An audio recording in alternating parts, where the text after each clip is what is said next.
Rab is in Birmingham. Rab, good morning. Hello there, good morning, Nihal. Now, as someone who has a beard, Yes. do you think that people will look at you and that beard and think, well, he's not British?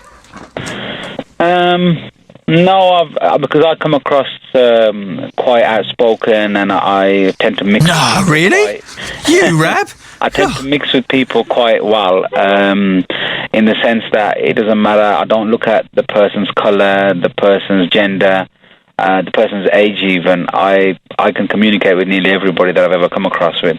And what I've found is, this might sound a very sad statement to have to make, unfortunately, but I don't want to be classed as an actual British person. Were you born here?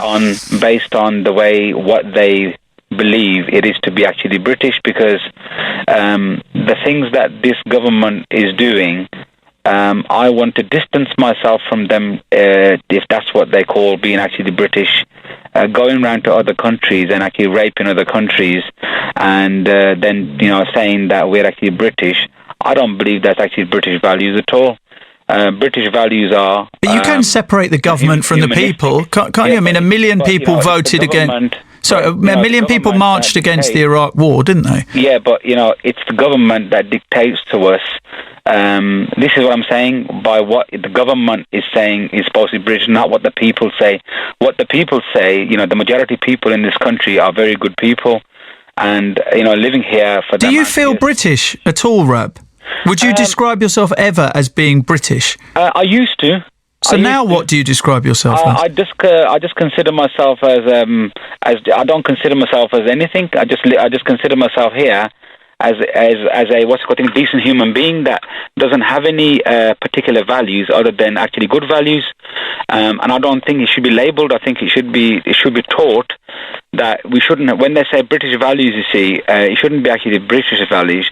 It should be actual, good human values. It should be called, because at the end of the day, we have to all get on and live with each other. And if the way what we're dictated to is going to actually cause issues with that, then it shouldn't be labelled as I think British values. Like I say, I used to be very, very proud when I used to go to other countries. I used to always say that I'm from England, and I used to think that the people in other countries were very, very backwards or very, very harsh in their ways, and that we in England were very good people and everything. But after seeing the way this country's gone on recently over the years, and the sort of laws they've brought into place, and it's clear, sometimes it's actually clear discrimination, and it's a law. Unfortunately, it's a law which shouldn't be in a place as a law, taking away people's human rights and things like that. I don't think that's very British at all. I think the way it used to be was very British, and I was very, very proud to be British. But I don't think I'm very proud to be British now as much as I used to be. Okay. You didn't frankly have the balls to put country before party.